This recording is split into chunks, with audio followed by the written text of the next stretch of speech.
এই যে গরম গরম চা, একদম দুধের গরম গরম চা।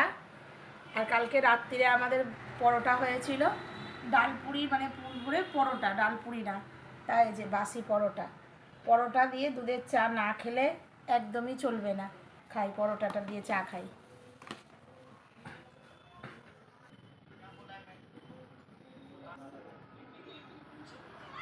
পরোটা দিয়ে চা খেতে আমার হেভি লাগে। টাটকার থেকে বাসি পরোটা লুচি দিয়ে চা খেতে, কিন্তু অম্বলের জন্য খাই না ভয়ে, তবে এক একদিন ইচ্ছে করে খাই।